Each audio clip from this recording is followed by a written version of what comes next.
ดีทุกคนที่เขามาวันนี้ก็มาแหลกก็จะไปแก่งานให้เขาเนาะคือ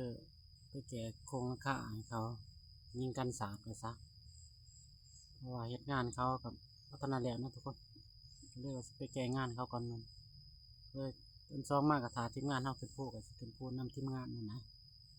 มาสิแก่วิธีได้แก่งานให้เขามาแต่หันก็ว่าแล้วไหวกะ15ตัวนกยิ่งน้อยก็สิกันสาดให้เขาพ้นสาดเขางานนะ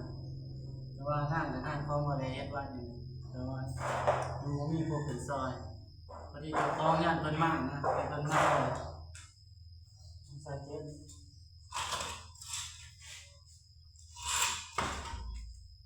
การครับ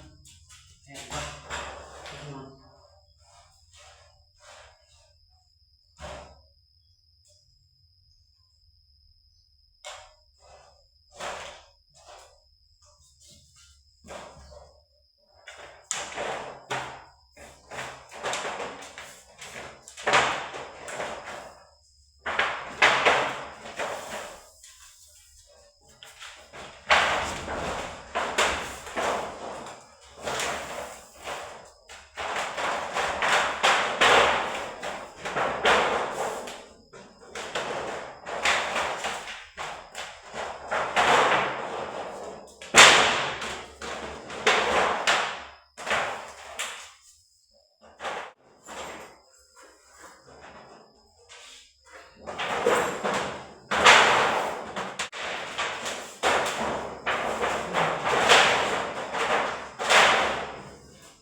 ลงไก่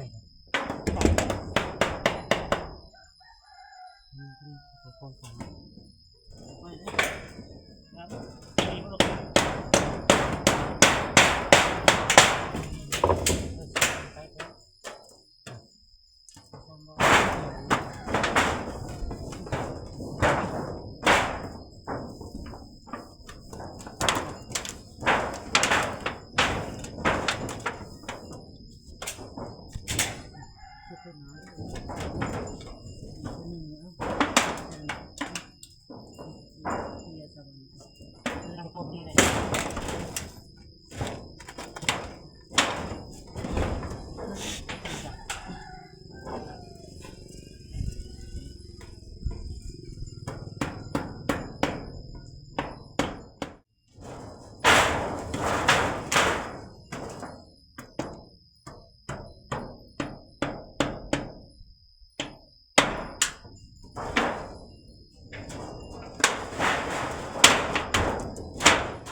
ถือว่าเสร็จสิ้นในการที่ว่าตีกันสาดเขานี่เขาก็สิพาไปต่อนกต่อมันคนต้นเขาก็คอยคำลงแรงนะเนาะมาลองต่อบงนกกระตุงนะทุกคนว่ามันสิเขาเอาขึ้นต่อไกลนะทุกคนมาต่อมือนี่ปกตินกเนี่ยนี่ก็สิร้ายนะนกกระตุงร้ายย่อมรับว่าร้ายแต่ละปีไม่ผ่านมาต่อแต่ละปีกับปีหนึ่งเป็น10ไปละเขตเนี่ยทุกคนไปกลางเมืองขึ้นน้ำกัน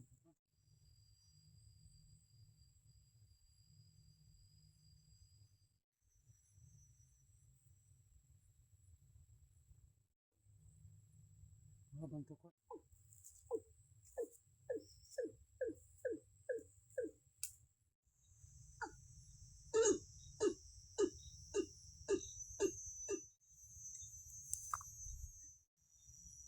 คนคือว่านกขันมานะนกขันมาอยู่คู่หนึงนกกระตุงแต่ว่าน้องม้านอนอยู่ข้างกระแทะข้างกระแทะหน้านะพอดีนกมันมาเห็นน้องม้ามันนอนอยู่ข้างกระแทะมันเลยพวกเขามันย่างไปทางนอกและลงมาแต่ผู้กับทีมงานจังมาแก้มือใหม่ทุกคนขึ้นนี่ก็ท่านแหละสิพาไปหาการเขียดการกบเนาะ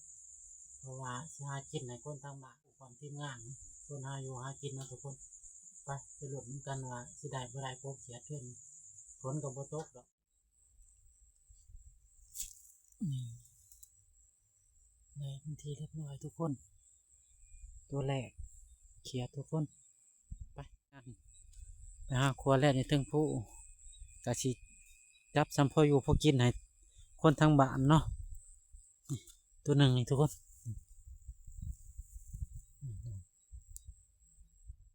พ่อนะสิบจับลายเขียดมันไปนำกันทุกคนไปลุ้นกันว่าสิได้น้อยลายซ้ำถ้วยหนึ่งกะพันแหล่กะสิมื้อเนาะสิจับเขียดซ้ำถ้วยเดียวเขียดมีไข่ไหมทุกคนนี่คนนั้น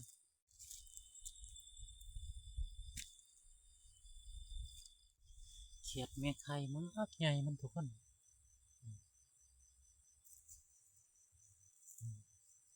ไข่เต็มท้องเลยทุกคนตัวนี้ทุกคนไข่นั้นมีอยู่8-9ตัวนะทุกคนมีแต่เขียดมี